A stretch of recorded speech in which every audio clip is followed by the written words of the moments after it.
अऊज़ु बिल्लाहि मिनश्शैतानिर्रजीम बिस्मिल्लाहिर्रहमानिर्रहीम। तमाम तारीफ़ें उस परवरदिगार आलम के लिए हैं जो आलमीन का पालने वाला है। दुरूद व सलाम हो मोहम्मद व आले मोहम्मद अलैहिस्सलातु वस्सलाम पर। अज़ीज़ नाज़रीन, अस्सलामु अलैकुम व रहमतुल्लाह। आप सभी का हम इस्तक़बाल करते हैं इस ख़ास प्रोग्राम में कि जिसमें हम ये गुफ्तगू मुसलसल अभी तक यही कर रहे हैं कि शादियाँ सक्सेस क्यों नहीं हो रही हैं, रुकावटें कहाँ आ रही हैं, शादियाँ इतनी सख्त क्यों हो गई हैं, मुश्किल तरीन क्यों बना दी जा रही हैं। उनमें बहुत सी बातें आप जान चुके हैं, समझ चुके हैं। आइए अब इस सिलसिले को और आगे बढ़ाते हैं। बहुत से सवालात हैं, ख़ास अब इस पर हम गुफ्तगू करने वाले हैं कि तलाक़ के जो रेशियो हैं वो बढ़ते क्यों चले जा रहे हैं, वजूहात क्या हैं, बेस कहाँ पे है जहाँ हम गड़बड़ महसूस कर रहे हैं। मुलाकात करवाते हैं हुज्जतुल इस्लाम वल मुस्लिमीन आले जनाब मौलाना सैयद सफ़ी हैदर साहब क़िबला से। अस्सलामु अलैकुम व रहमतुल्लाह। वालेकुम अस्सलाम व रहमतुल्लाहि व बरकातुहू। आज का हम सवाल ज़रा सा पहला सवाल तलाक़ पे बाद में आते हैं। ये हम पूछना चाहते हैं कि इसका राह हल क्या है कि कोई भी कंपनी हो अपने स्टाफ को, यानी जब किसी को हायर करती है या ख़ुद आप अपने यहाँ जिन लोगों को भी रखते हैं, चाहे वो तालिब इल्म हो चाहे कोई आलिम आया हो, उसके लिए तो आप तो बहुत सी चीज़ें चेक करते हैं, बहुत सी चीज़ों को बताते हैं कि आपके साथ ये होना ये सब चीज़ें हैं।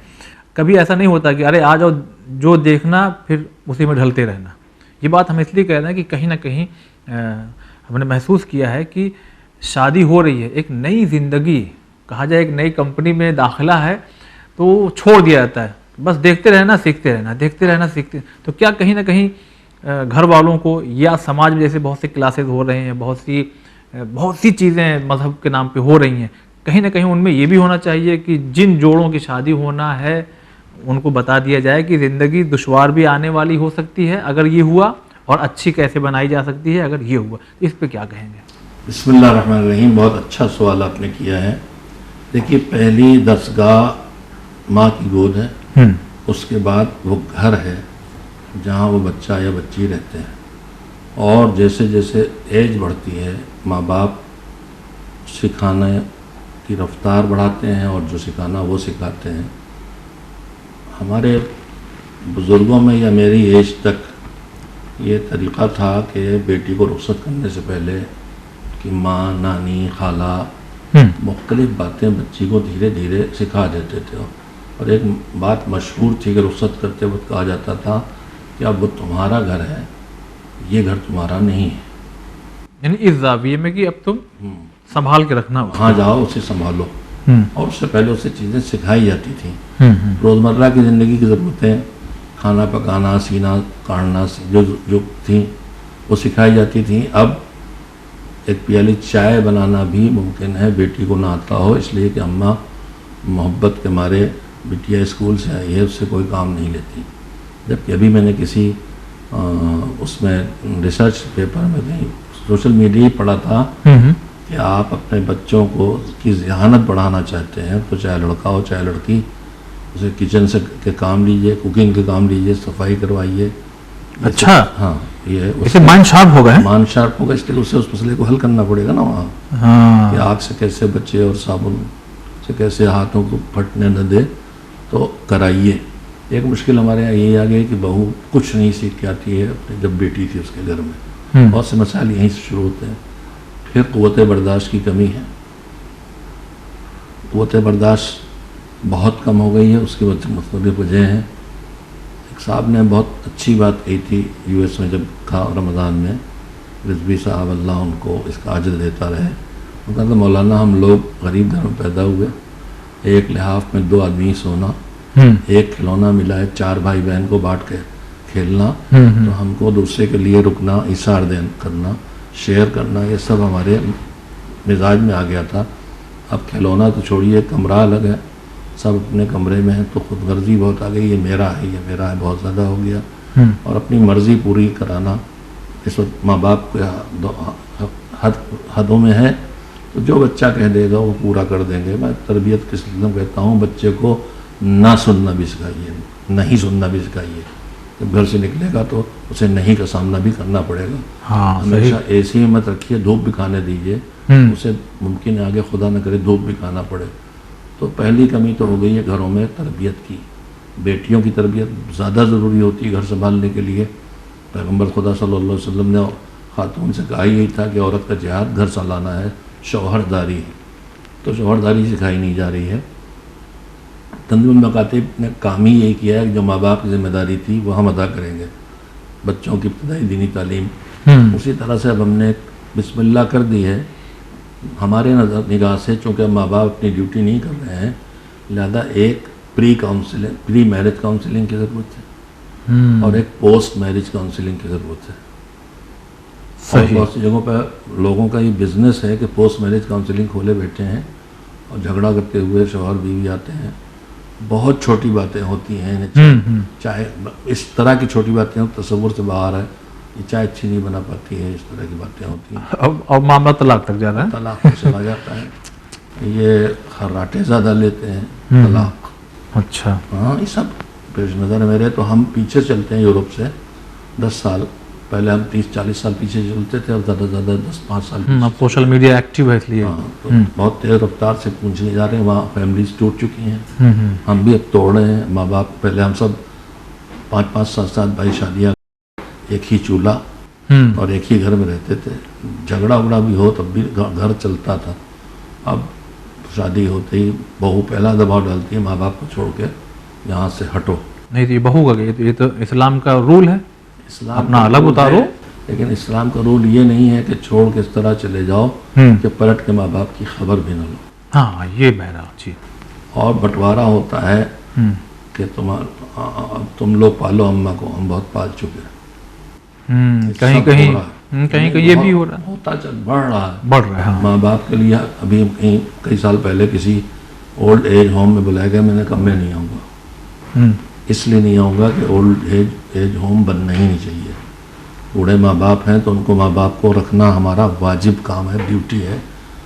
हमारे हिसाब से इस्लाम इसकी इजाज़त कतअन नहीं देता है। जो लोग नहीं देखभाल करेंगे तो कम से कम उनका तो आसरा एक हो जाएगा ओल्ड एज होम बनने से। बन जाएगा तो जो देखभाल करने वाले हैं वो भी जान छुड़ा लेंगे। अभी तो उनकी मजबूरी है कि रखे हुए हैं, फिर तो जान जाके देख लीजिए यूरोप अमेरिका में क्या हाश है।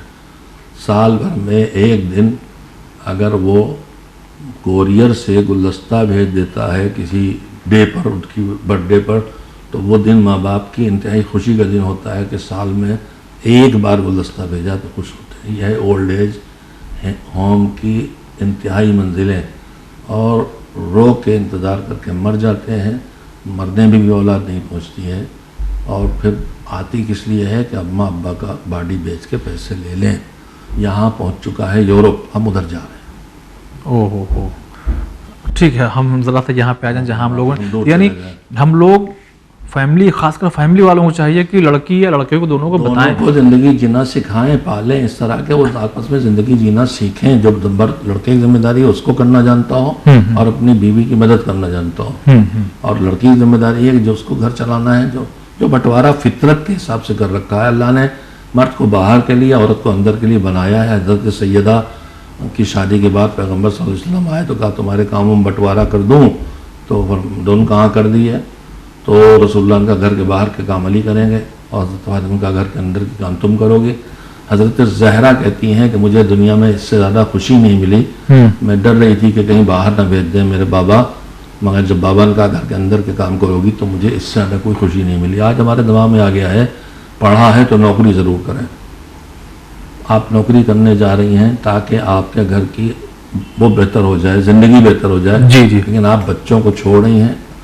आपसे अच्छा बच्चों को कौन पालेगा?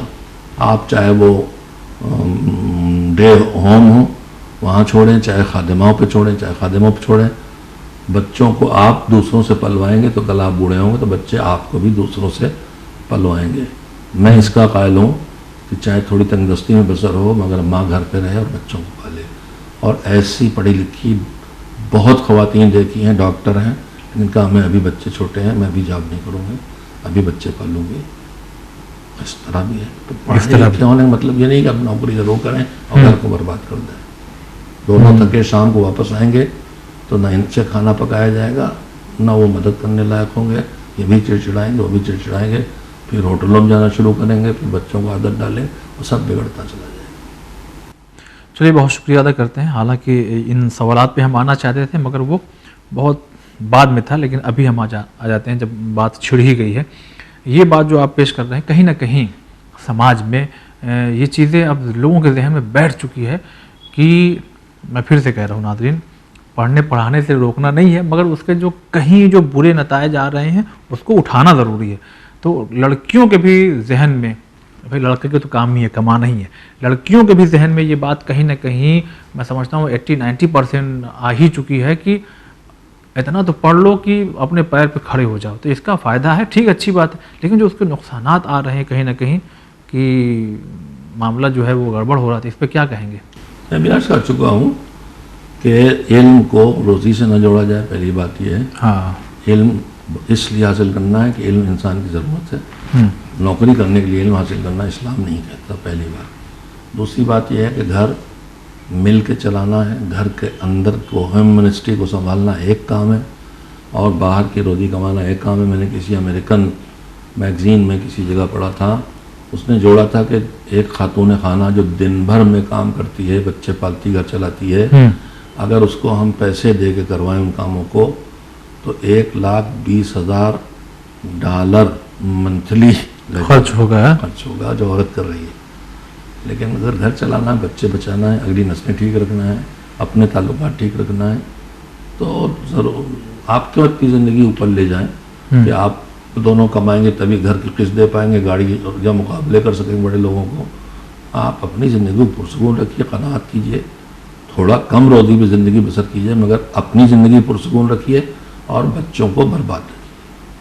नहीं, मसला क्या है कि चचा खाला ये तो रिश्तेदार हैं, सब हाई लेवल पे हैं, तो हम लोग मिल के कमाएंगे ताकि थोड़ा सा उनके लेवल पे तो आए। क्या बुरा, क्या हराम तो है नहीं। मैं अपनी ज़िंदगी को देखूं, मेरा सुकून कहाँ है, मुकाबले पे जाऊंगा तो सुकून छिन जाएगा। ज़िंदगी बसर करने का उसूल ये बताया है मासूमीन ने कि हमेशा दुनिया में अपने से कमतर को देखो, अपने मकान से छोटे मकान वाले को देखो, अपनी कमाई से छोटी कमाई वाले को देखो, अपनी गाड़ी से ख़राब गाड़ी वाले को देखो, तो पुरसकून ज़िंदगी रहेगी। और दीन में अपने से बढ़तर को देखो जो तुमसे अच्छी नमाज़ें पढ़ रहा है, जो रोज़े रख रहा है, ताकि वैसे बन सको। कमतर को देख के ज़िंदगी बसर करोगे दुनिया में तो सुकून से रहोगे, अपने से बेहतर को देख के ज़िंदगी बसर करोगे हमेशा बेचैन रहोगे, हमेशा झंझाट का शिकार रहोगे, हमेशा दबाव की ज़िंदगी बसर करोगे। क्यों हम मुकाबला करें? इस मुकाबलाबादी ने पूरी पूरी कौमों को बर्बाद कर रखा है। हमारे पड़ोसी मुल्क में बात वहाँ तक भी जाएगी, मैंने उनको दीगर ममालिक में देखा है, वहाँ की ख़वातीन इस कदर मुकाबलेबाजी के शिकार हैं जो अब हम भी होते जा रहे हैं। फलां की बीवी ऐसा जेवर पहन के आए कि हमको जाना है। वो एक बार एक जोड़ा कपड़ा शादी में पहन लिया गया तो नहीं पहना जाएगा, वो छोड़िए, अब अय्याम आज़ा में एक जोड़ा कपड़ा एक बार पहन लिया गया, फिर वही पहन के मजलिस में जाएँ, मॉडल रोज़ बदले जाएंगे। ये मुकाबलेबाजी तबाही है और मुकाबलेबाजी अल्लाह ने कहा है वस्तबिकुल खैरात, नेकी में मुकाबलेबाजी करो, लेकिन इन चीज़ों में मुकाबलेबाजी ज़िंदगी की बर्बादी के अलावा कुछ नहीं। अच्छा, ये बात आई है तो ये सवाल था मगर मैं मिस हो गया, पिछले एपिसोड 2 एपिसोड में मैं कर नहीं पाया। एक हम लोगों की तरफ जो है, हालांकि ये रस्में तो हर जगह आम हो गई हैं, जैसे शादी है मान लीजिए आज जी, उससे पहले है चुमावन, फिर क्या रज्जगा होता है, फिर क्या हल्दी होती है, यानी तकरीबन शादी तक पहुँचते पहुँचते 7-8 रस्में पक्की हैं। अगर कम से कम भी की जाए 5 तो हाँ 4 या 5 हो जाती है। तो इसका मतलब ये हुआ, सवाल ये करना चाह रहे हैं कि ये जो शादी तक पहुँचने से पहले जो 4-5 प्रोग्राम हैं, अब इनमें सब में ड्रेस अलग होने चाहिए। आप जहाँ रहते हैं बेहतर जानते हैं कि अगर थोड़ा सा भी ठीक ड्रेस लेना हो, मिनिमम वाली हम बात कर रहे हैं अगर, तो कम से कम 15 से 2000 चाहिए। अब ये प्रेशर कहीं ना कहीं मैं महसूस कर रहा हूँ कि घर के उस फर्द पे आ रहा है जिसकी सैलरी ही 15-20 हज़ार है, तो वो अब बीवी भी जाएगी, लड़की है अगर 1-2 तो वो भी जाएंगी। यानी मैं नहीं शाहिद हूँ कि शादी तक के लिए सिर्फ इस जिंदगी इतनी चीज़ को पूरा करने के लिए उसने वो क्रेडिट कार्ड जो दर हकीकत डेबिट कार्ड है, घटता है बढ़ता नहीं है। क्रेडिट कार्ड पर कर्ज लिया है इस पे 18% वो इंटरेस्ट दे रहा है, सिर्फ शादी में, सिर्फ समाज के लिए। हाँ, दिखावे के लिए नहीं, वो तो मैं फिर से कहूँगा, हम दिखावा नहीं, समाज का मुकाबला करने के लिए। हम मुकाबला भी नहीं कहते हैं, हम मजबूर हो गए।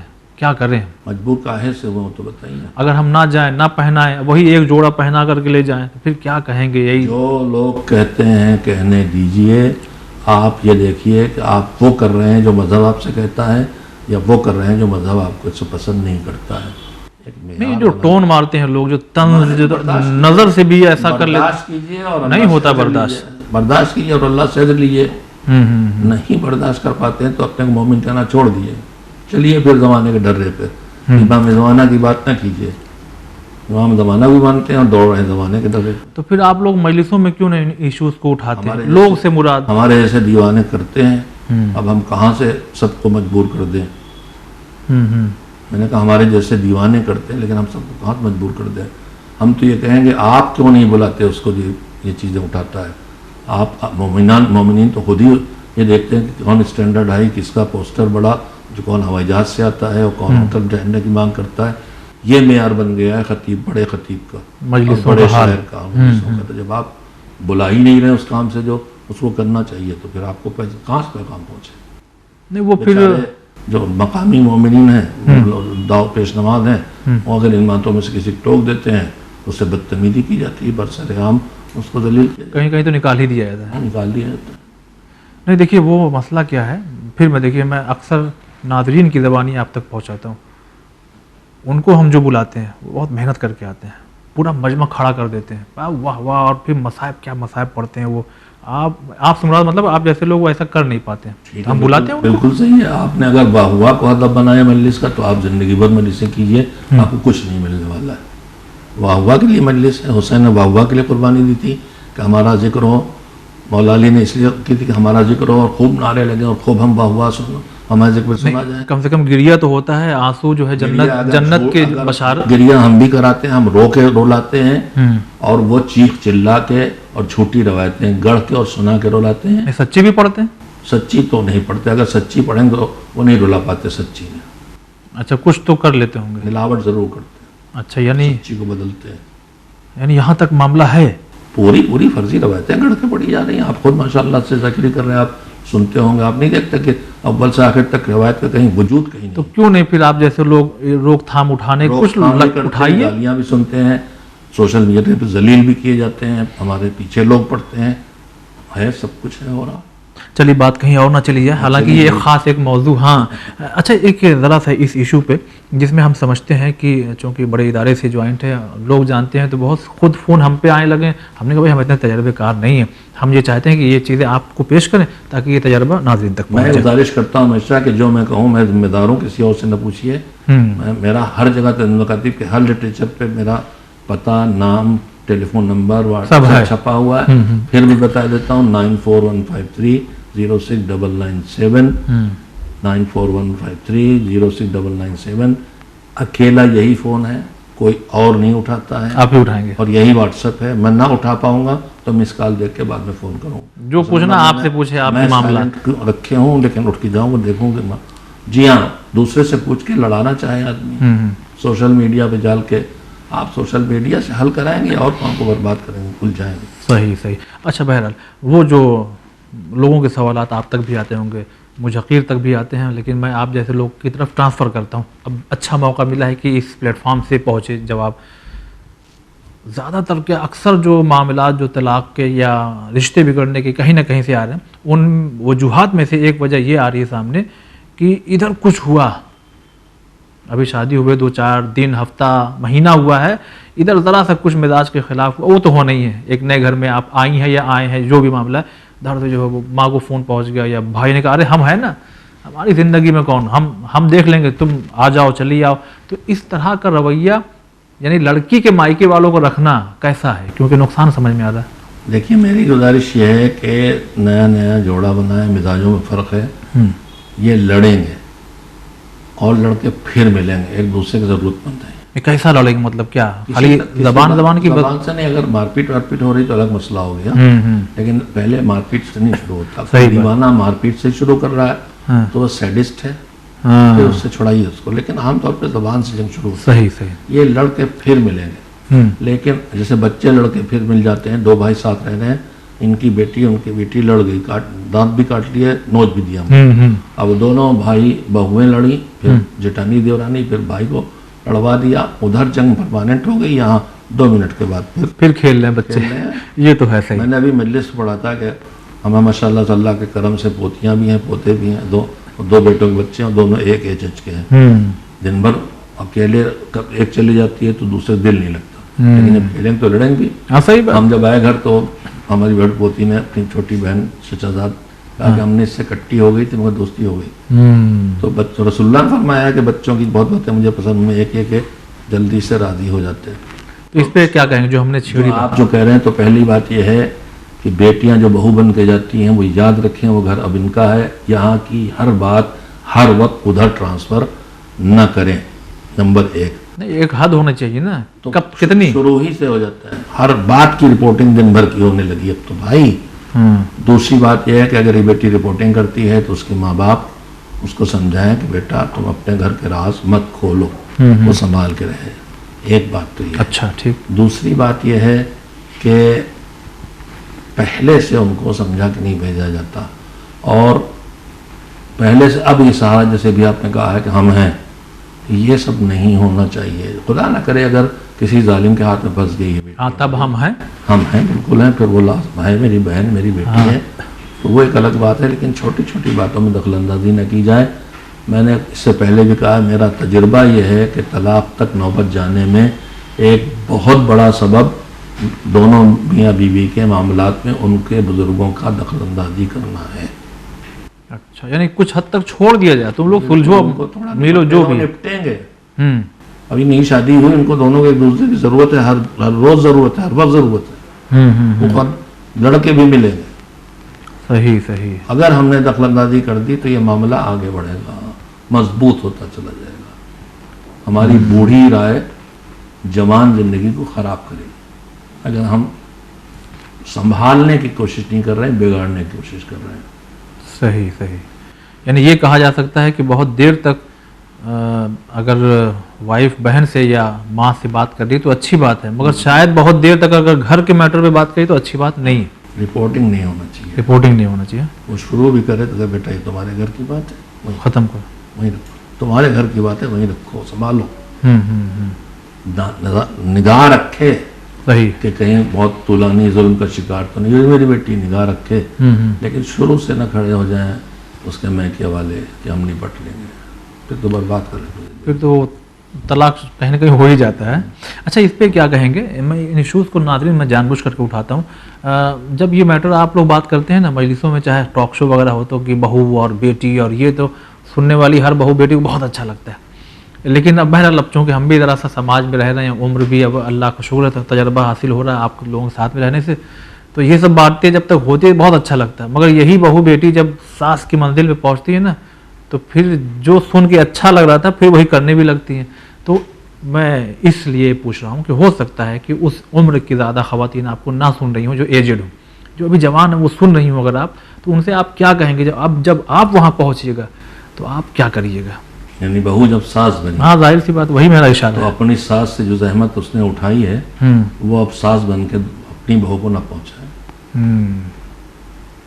थोड़ा सा इस्लाम का क्या कह रहा है वो ख्याल करके जीना सीखे, ये मसाइल नहीं पैदा होंगे।